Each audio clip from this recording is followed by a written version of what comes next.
Hello, my name is Katie Schuster, and this is my informative speech on the movie Little Miss Sunshine. I have titled it more like Little Miss Not So Sunshine. The dysfunctionality and love in this starring family will make your head and your heart explode. I'm going to go over the plot, the main characters, and some of the situations that they get themselves into. So this is based in the early 2000s, late 1990s, with this middle class, lower class family, and they're on a road trip across the southwest United States from New Mexico, and they want to land in Rodeo Beach.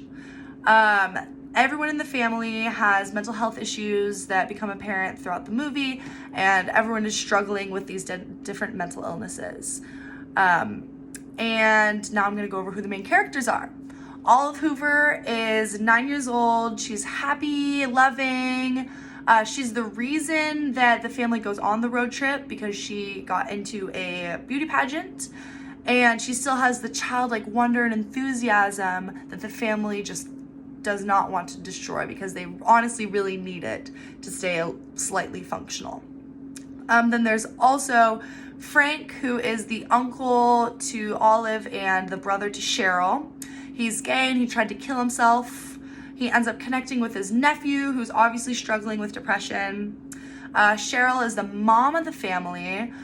She looks like she's literally alive just to keep her kids happy, and a shoulder for her brother to cry on. And she doesn't look like she's doing too good at the job. So she has her own secret addiction to cigarettes, and she definitely hates her marriage. She wants a divorce for sure. Richard Hoover is the dad of the family. He is a narcissist and has a weird values and ideals about being a winner, even though he is failing in his life. So it's definitely an interesting struggle to see a narcissist portrayed and going through that. And then there's Alan Hoover, who is the grandpa. He is Richard's dad.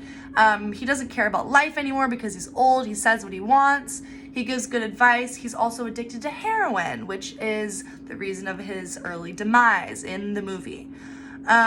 He trains Olive to do her dance for the pageant show, which ends up being like the climax of the movie, and it's a good comedic, loving break.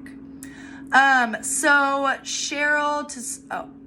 now I'm going to go over how the characters interact in the movie, the plot. So the setup, Cheryl brings Frank back from Suicide Watch, and then there's a lot of chaos in the house, and you're getting introduced to all the characters, and then they find out that Olive got into the pageant show in LA. So they have 2 days to make it from New Mexico to LA. And so they all pile into VW bus for this road trip because they all end up having to go because he's on Suicide Watch and the grandpa wants to watch Olive perform.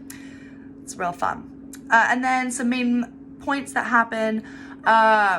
There's a bunch of crises along the way. The car breaks down and the clutch breaks. So that causes the family to have to push the car to start. So that adds a nice layer of symbolism because then the family has to jump into the moving car, like you have to jump in at life because it's constantly moving and shifting. And Richard loses his book deal.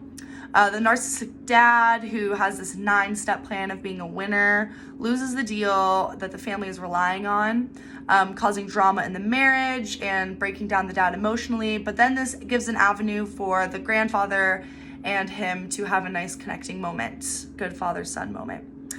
And then the grandpa dies is another moment. The family has to steal his dead body from the hospital in order to make it to the pageant in time.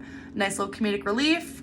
The brother finds out that he is colorblind, which destroys his dreams of becoming a pilot, and this causes him to break his vow of silence, which then causes him to open up to his uncle. It's a great character shift. Olive somehow makes it into the competition, and then that's when the whole family realizes that the pageant world is weird and fake, and they kind of make a joke of the whole situation in honor of the grandpa who had passed away. The movie has a lot of ups and downs, and the characters go through a lot of changes. There is so much more to be said about this movie, but to end it off Would you steal your dad's dead body from a hospital in order to get your daughter to a pageant in time?